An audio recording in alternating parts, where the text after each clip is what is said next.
Hey guys, and welcome to the third episode of Player 2 Reviews, where today I'm feeling a little under the weather, but there happens to be one particular game that I love playing when I'm feeling sick. It's a game that I picked up in a Blockbuster bin when it was going out of business, and they only wanted $4 for it, so I just happened to pick it up, and I'm really happy I did, and that is Claymates for the SNES. Let's take a look.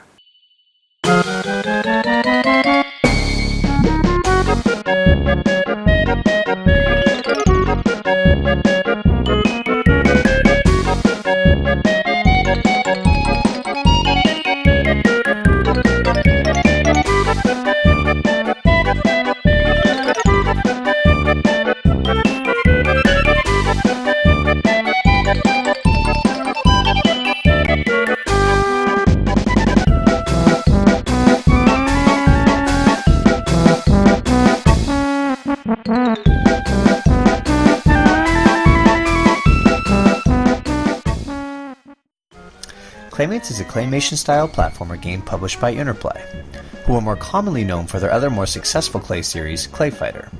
They are also known for creating the first two Follow games as well before handing the reins over to Bethesda.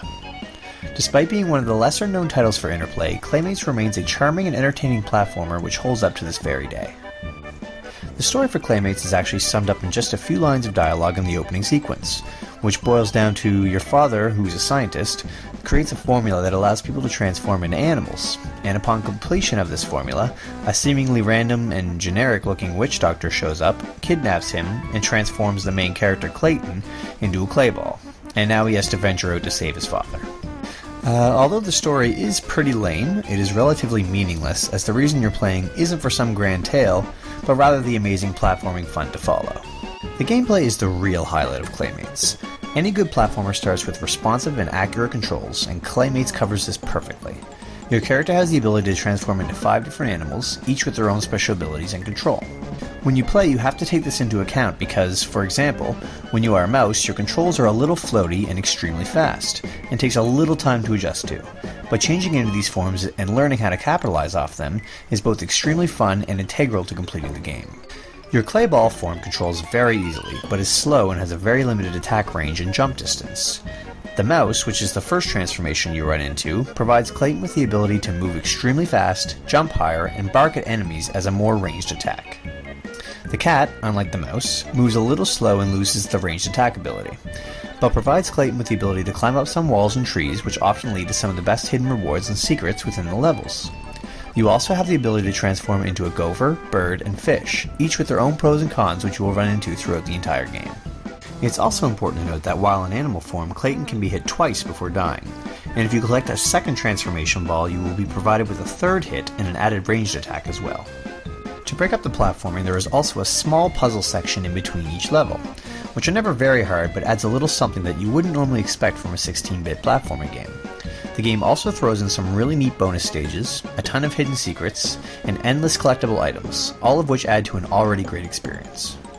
The music in Claymates is very well made and really adds to the whimsical feel of the game from start to finish. Here's a quick sample of some of the background music in one of the Water Rush levels.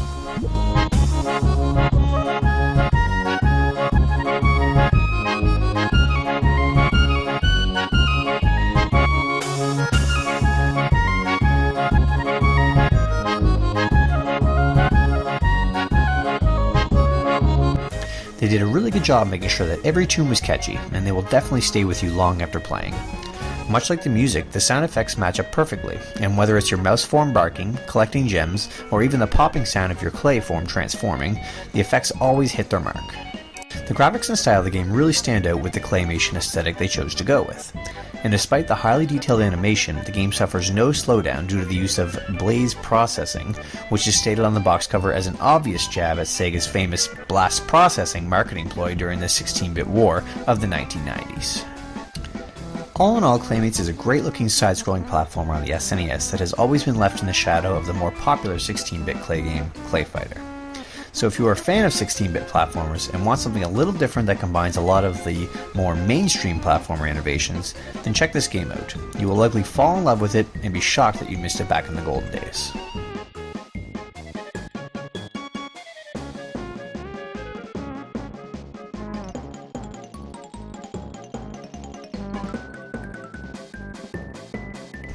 Guys, I just want to say thanks again for watching. Please feel free to comment and subscribe if you like the review. And if there are any games that you may like to see reviewed in the future, feel free to mention them below as well. So anyway, be sure to check back soon for some more gaming coverage. And this has been a Player 2 review. We'll see you next time.